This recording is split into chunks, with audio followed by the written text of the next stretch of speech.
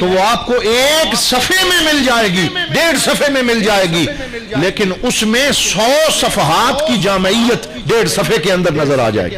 آپ ایک ایک جملے میں اشارہ دیتے ہیں اور اشارے سے پوری بات سمجھا دیتے ہیں، اور پھر صرف یہ نہیں بلکہ اس سے آگے بڑھیں، آپ کو تفسیر ضیاء القرآن میں قرآن کا مفہوم سمجھنے کے لیے اردو زبان میں لغت بھی ملے گی، اصطلاح بھی ملے گی، صرف اور نحو بھی ملے گی، تصوف کی چاشنی بھی ملے گی، روح البیان اور روح المعانی کی عبارات بھی ملیں گی۔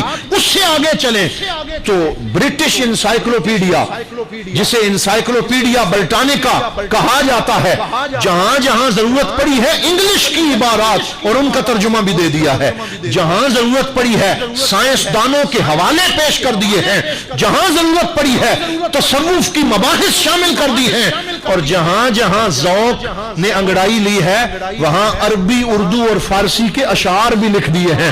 تو یہ ایسا دبستان ہے ضیاء القرآن کہ جو اس میں داخل ہوتا ہے اس کی مثال ایسے ہے جیسے کوئی باغ میں جائے، کہیں انگور ہیں، کہیں کوئی اور پھل ہے، کہیں انگور ہیں، کہیں کوئی اور پھل ہے، کہیں خوشبوئیں ہیں، تو ضیاء القرآن وہ دبستان فکر ہے کہ جس میں داخل ہونے والے کو سارے علم کے ذائقے ایک جگہ پہ جمع نظر آ جاتے ہیں۔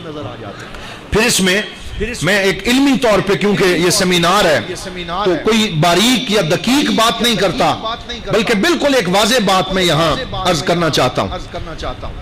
میں نے صرف پہلی جلد جو ضیاء القرآن کی ہے، یہ جو اردو پڑھنے والے لوگ ہیں، میں دعوت دیتا ہوں کہ حضور ضیاء الامت سے محبت کا تقاضا ہے کہ آپ کے گھر میں ضیاء القرآن بھی ہونی چاہیے، ضیاء النبی بھی ہونی چاہیے، سنت خیر الانام بھی ہونی چاہیے۔ خود پڑھیں نہیں تو آپ کے بچے پڑھیں گے، یہ لے کے اپنے گھروں میں رکھیں، اس سے استفادہ کریں، یہ ہمارے لیے علمی طور پہ ایک بہت بڑا خزانہ ہے۔ میں ایک مثال آپ کو دینے لگا ہوں، تفسیر ضیاء القرآن کی پہلی جلد اٹھائیں، اس ایک جلد میں آپ کو کتنے موضوعات ملیں گے؟ یہ علی سبیل الحصر، یعنی میں سب نہیں بیان کر رہا، میں اس میں سے صرف چند نمونے کے طور پہ بیان کر رہا ہوں۔ صرف پہلی جلد میں دلائل توحید، توحید کے دلائل، صفات الہی، عقائد کا بیان، تنزیہ، یہ ہمارا عقیدہ ہے، تنزیہ یعنی اللہ رب العزت کو ہر عیب سے پاک کرنا، اور اس کے مقابلے میں ہے تشبیہ، تجسیم اور تجسید، اور یہ معتزلہ اور دیگر لوگوں کا عقیدہ باریک باس ہے، میں اس میں نہیں جاتا، لیکن تنزیہ ہے باری تعالی، نبوت و رسالت، رحمت و خلق عظیم، شان مصطفی، حضور کا علم مبارک، اطاعت، حضور کی تعظیم، عبودیت، اسلام، انبیاء کرام جو پہلے گزر چکے ہیں ان کے احوال، انسان کی عظمت کا قرآنی تصور، اوامر و نواہی یعنی اللہ نے حکم کون سے دیے ہیں اور کن کاموں سے اللہ تعالیٰ نے ہمیں منع کیا ہے، پھر بنی اسرائیل کے قصے، پھر جبر و قدر کی بحث، جہاد، غزوات، حضور نے کون کون سے غزوے کیے، اور پھر ضیاء القرآن کا یہ خاصہ بھی ہے، جو ضیاء القرآن شریف پڑھتا ہے ساتھ ساتھ حضور ضیاء الامت ایسی دعائیں بتاتے ہیں جن کے پڑھنے سے انسان کی زندگی بدل جاتی۔ آپ ضیاء القرآن پڑھ رہے ہیں نا، آپ کو صفحات میں ایسی دعا ملے گی، ممکن ہے وہ ایک دعا ہی آپ کی زندگی بدلنے کے لیے کافی ہو جائے۔ ہمارے میاں والی کے ایک عالم دین ہیں، انہوں نے تفسیر ضیاء القرآن کی روشنی میں دعائیں جمع کی ہیں ایک رسالے میں، وہ تقریباً 100 صفحات کی کتاب ہے، اگر وہ آپ لے لیں اور اسے اپنے پاس رکھیں تو وہ ساری دعائیں جو ضیاء القرآن شریف میں پیر صاحب نے ہمارے لیے لکھی ہیں وہ ایک کتاب میں جمع ہو چکی ہیں، اور وہ ضیاء القرآن پبلیکیشن سے شائع ہوئی۔ پھر اس کے ساتھ ساتھ سیاست، یعنی اب دین سے نکل کے جو سیاست ہے اس کے امور قرآن کی تفسیر میں بیان فرمائے، پھر اس کے ساتھ معاملات، نکاح، طلاق، خلا، وہ چیزیں بیان فرمائیں، شرک کا بطلان، شریعت کے مسائل، قسمیں، گواہیاں، پھر یہ عقوبات جسے کہتے ہیں، چوری کی سزا کیا ہے، شراب کی کیا ہے، زنا کی کیا ہے، یہ ساری سزائیں بیان فرمائیں۔ تو اس طریقے سے یہ صرف میں نے ابھی آپ کے سامنے پہلی جلد کے چند عنوان پڑے ہیں، آپ دیکھیں کہ حضرت ضیاء الامت نے اہل اسلام کی اور مسلمانان پاکستان اور اردو پڑھنے والوں کی کتنی بڑی خدمت سر انجام دی الحمدللہ۔ اور پھر آخری بات جو یہاں میں عرض کرنا چاہتا ہوں وہ آپ کا اعتدال ہے، اور اعتدال کہتے ہیں میانہ روی. حضور ضیاء الامت کی فکر کو کسی نے اگر ایک لفظ میں بیان کرنا ہو تو وہ یہ کہہ سکتا ہے ہمارے مرشد کریم کا خاصہ اعتدال ہے. یعنی آپ کبھی افراط و تفریط کی طرف نہیں گئے. حتیٰ کہ یہ بعض لوگ ہوتے ہیں، مثلا کوئی آدمی کہتا ہے مجھے اہل بیت اطہار سے بڑی محبت ہے، تو وہ ایسی تفسیر لکھیں گے کہ جس میں چاہے ضعیف روایات ہی کیوں نہ ملے لیکن وہ اہل بیت اطہار کو سپورٹ کرتی ہوں تو وہ اس کو شامل کر دیں گے. اور اگر کسی کو صحابہ کرام سے زیادہ الفت ہے تو کچھ ایسی کتابیں بھی آپ کو مل جائیں گی کہ جس میں ضعیف اور کچی روایات لیکن وہ صحابہ کے بارے میں وہ بھی شامل کر دی.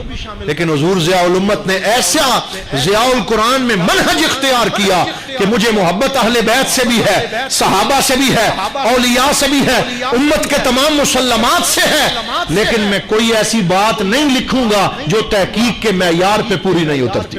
میں اس کی آخر میں 2 مثالیں دے کے اپنی گفتگو ختم کرتا ہوں. پہلی مثال، انما یرید اللہ لیذھب عنکم الرجس اہل البیت ویطہرکم تطہیرا. پاکستان کے کتنے ہی مقررین ایسے ہیں جو اہل بیت اطہار سے محبت کا نعرہ لگاتے ہیں، ہم بھی لگاتے ہیں. الحمدللہ اہل بیت سے محبت نہ ہو تو کہو ایمان مکمل نہیں ہوتا. لیکن اکثر جب یہاں اس آیت کا ترجمہ کرتے ہیں وہ کہتے ہیں اس آیت سے 5 تن پاک مراد ہیں اور بات ختم کر دیتے ہیں. تو اگر کوئی اہل بیت سے محبت رکھنے والا صرف ایک اینک لگا کے دیکھے تو وہ کہے گا انما یرید اللہ لیذھب عنکم الرجس اہل البیت ویطہرکم تطہیرا. اس سے 5 ہستیاں مراد ہیں، حضور صلی اللہ علیہ وسلم، حضرت مولا علی شیر خدا، حضرت سیدہ بی بی پاک، حضرت امام حسن، حضرت امام حسین. لیکن حضور ضیاء الامت کی سورۃ الاحزاب کی اس آیت کی تفسیر پڑھیں، آپ کو پتہ چلے گا اعتدال کسے کہتے ہیں، میانہ روی کسے کہتے ہیں، حق و صداقت کسے کہتے ہیں. آپ نے یہاں 4 صفحات لکھے ہیں اور وضاحت فرمائی ہے. آپ نے فرمایا قرآن کی روشنی میں اس آیت کا پہلا مخاطب حضور کی ازواج مطہرات ہیں. بولیے کون ہے؟ حضور کی ازواج مطہرات، سرکار کی بیویاں جو امہات المومنین ہیں، کیونکہ بات ان کی ہو رہی ہے وَقَرْنَ فِي بُيُوتِكُنَّ وَلَا تَبَرَّجْنَ تَبَرُّجَ الْجَاهِلِيَّةِ الْأُولَىٰ يَا نِسَاءَ النَّبِيِّ لَسْتُنَّ كَأَحَدٍ مِّنَ النِّسَاءِ. تو جب بات ان کی ہو رہی ہے تو تم انہیں ہی اس میں سے نکال دو. میں نے اس دفعہ شب کرم پہ کہا حضور ضیاء الامت نے یہاں ایک جملہ لکھا ان کے گریبان کو پکڑنے کے لیے. فرمایا بیوی کو اہل سے نکالتے ہو، ذرا اپنے گھر جا کے اپنی بیوی سے کہنا کہ اے میری اہلیہ تم میری اہل سے نہیں ہو تو تمہیں آٹے اور نمک کا بھاؤ معلوم ہو جائے گا. آپ نے یہ جملہ لکھا ہے، یعنی زوجہ کو اہل سے نکال دینا یہ کیسے ممکن ہے؟ تو آپ نے فرمایا قرآن کی روح سے اہل بیت سب پہلا مراد وہ حضور کی ازواج مطہرات ہیں. اور پھر ساتھ فرمایا کہ یہ جو 5 ہستیاں ہیں جنہیں 5 تن پاک کہا جاتا ہے، انہیں سرکار دو عالم صلی اللہ علیہ وسلم نے الگ اپنی حدیث کی روشنی میں اہل بیت اطہار کے اندر شامل فرمایا اور ان کے اوپر اپنی رضا ڈالی اور انہیں آل ابا بھی کہا گیا. اور وہ سارا آپ نے لکھا اور اس کی وجہ لکھی. آپ نے فرمایا اس کی وجہ یہ ہے اگر حضور صلی اللہ علیہ وسلم خود انہیں اپنی اہل بیت سے قرار نہ دیتے تو کیا ہوتا کہ کل لوگ آتے وہ کہتے کہ جو نسل ہے وہ تو باپ سے چلتی ہے اور حضرت علی کا نسب تو حضرت ابو طالب تک پہنچتا ہے، اس لیے وہ حضرت ابو طالب کی نسل سے ہیں. حضور ضیاء الامت نے یہاں یہ مثال دی. آپ نے فرمایا کہ باپ گوندل ہو، یہ میں ضیاء القرآن پڑھ رہا ہوں، باپ گوندل ہو، ماں راجپوت ہو تو بیٹا گوندل ہوتا ہے یا راجپوت ہوتا ہے؟ بتائیں نا ذرا. وہ گوندل ہوگا نا، باپ سے نسب چلے گا. یہ مثال دینے کے بعد حضور ضیاء الامت فرماتے ہیں عام طور پہ نسب باپ سے چلتا ہے، لیکن جب باری آئی آمنہ کے لال کی، جب باری آئی ہمارے آقا کی، جب باری آئی سید المرسلین کی، خاتم النبیین کی، اللہ رب العزت نے دنیا کا قاعدہ تبدیل کر دیا اور فرمایا سب کا نسب ان کے باپ سے چلتا ہے. اے میرے نبی اعلان کر دو کہ آپ کی آل پاک کا نسب حضرت سیدہ فاطمہ الزہرا سے چل رہا اور حضرت سیدہ فاطمہ الزہرا کا بابا میں ہوں تو سادات میری اولاد ہیں اور حسن و حسین میری اولاد ہیں. یہ اعتدال ہے کہ آپ نے پوری فکر کی وضاحت فرمائی. آخری مثال اس سلسلے میں پیش کرتا ہوں اور وہ ہے قرآن میں کچھ واقعات آئے ہیں، عام مفسرین اور قصہ گو مقررین جو سنے سنائے قصے ہیں وہ ہر آیت سے نفی کر دیتے ہیں، لیکن یہ اعتدال کے منافی ہے، حق کے منافی ہے، اور حضور ضیاء الامت کبھی ایسا نہیں کرتے کہ سنا سنایا قصہ اٹھا کے کسی آیت کے ساتھ لگا دیا جائے۔ مثلا یہ ایک آیت ہے الذین یقیمون الصلاۃ ویؤتون الزکاۃ وہم راکعون۔ اب اس آیت کے ساتھ بعض لوگوں نے ایک قصہ جوڑ دیا کہ حضرت مولا علی شیر خدا کرم اللہ وجہ الکریم حرم میں نماز پڑھ رہے تھے، جب رکوع میں گئے تو آپ نے انگوٹھی پہنی ہوئی تھی، تو ایک سائل آیا اور اس نے کچھ مانگا کہ اللہ کے نام پہ کچھ دے دیں، تو حضرت مولا علی نماز میں تھے لیکن آپ نے نماز میں حالت رکوع میں انگوٹھی اتار کے اسے دے دی، ایسے پھینک دی اور اس نے اٹھا لی، تو اللہ تعالیٰ نے قرآن کی آیت نازل کر دی الذین یقیمون الصلاۃ ویؤتون الزکاۃ وہم راکعون، کہ وہ رکوع میں بھی صدقہ کرتے ہیں۔ حضور ضیاء الامت رحمۃ اللہ تعالیٰ علیہ نے اس کے اوپر پوری وضاحت یہ روایت بھی لکھی اور ساتھ فرمایا یہ روایت درایت کے منافی ہے۔ ایک روایت ہوتی ہے اور ایک درایت عقل سوجھ بوجھ کو کہتے ہیں، فرمایا یہ روایت ضعیف ہے اور درایت کے منافی ہے۔ وجہ کیا ہے؟ فرمایا مولا علی تو وہ ہیں اگر انہیں تیر لگ جائے تو وہ کہتے ہیں جب میں نماز میں کھڑا ہو جاؤں تو نکال لینا، کیونکہ مجھے نماز میں دنیا کا ہوش نہیں ہوتا، میں اپنے رب دنیا کا ہوش نہیں ہوتا، میں اپنے رب سے جڑا ہوا ہوتا ہوں۔ تو وہ علی جو تیر نکالا جائے تو انہیں پتہ نہ چلے، وہ علی رکوع کی حالت میں کسی فقیر کی طرف توجہ کیسے کر سکتا ہے؟ وہ مولا کی طرف متوجہ تھے، لہٰذا یہ روایت درایت کے منافی ہے، اس لیے میں اپنی تفسیر میں یہ روایت شامل نہیں کرتا۔ ایک اور روایت ہے تُطْعِمُونَ الطَّعَامَ عَلَىٰ حُبِّهِ مِسْكِینًا وَیَتِیمًا وَأَسِیرًا اِنَّمَا نُطْعِمُکُمْ لِوَجْهِ اللَّهِ لَا نُرِیدُ مِنْکُمْ جَزَاءً وَلَا شُکُورًا۔ اب آپ اکثر لوگوں کو دیکھیں گے انہوں نے قصہ ساتھ جوڑ دیا کہ حضرت مولا علی شیر خدا کرم اللہ وجہ الکریم روزے سے تھے، افطار کا وقت آیا، پہلے دن ایک فقیر آیا، دوسرے دن قیدی آیا اور تیسرے دن وہ جو ہے وہ مسکین آیا، تو جو روٹی آپ کے لیے پکی ہوئی تھی آپ نے وہ اٹھا کے دے دی۔ حضور ضیاء الامت نے فرمایا کہ حضرت سیدنا علی شیر خدا کرم اللہ وجہ الکریم کی سخاوت، ان کی عطا اور ان کا جو انفاق فی سبیل اللہ ہے وہ ڈکا چھپا نہیں ہے، وہ سب کچھ نثار کرتے تھے، لیکن یہ روایت درایت کے بھی منافی ہے اور یہ روایت پائے ثبوت کو نہیں پہنچتی، لہٰذا میں اس آیت کی تفسیر میں یہ روایت شامل نہیں کرتا۔ یہ میں نے آپ کو چند مثالیں دی ہیں۔ حضور ضیاء الامت کا یہ ترہ امتیاز ہے کہ آپ کی تفسیر میں جامعیت بھی ہے، توازن بھی ہے، اعتدال بھی ہے، اور آپ اہل سنت کی روایات کے امین ہیں۔ میں دعا کرتا ہوں اللہ رب العزت ہمیں فکر ضیاء الامت کو سمجھ کے اس پہ پیرا دینے کی توفیق عطا فرمائے اور حضور ضیاء الامت سے سچی محبت ہمیں نصیب فرمائے، اور جو سبق آپ ہمیں پڑھا کے گئے ہیں اسے یاد رکھنے کی توفیق عطا فرمائے۔ وآخر دعوانا ان الحمدللہ۔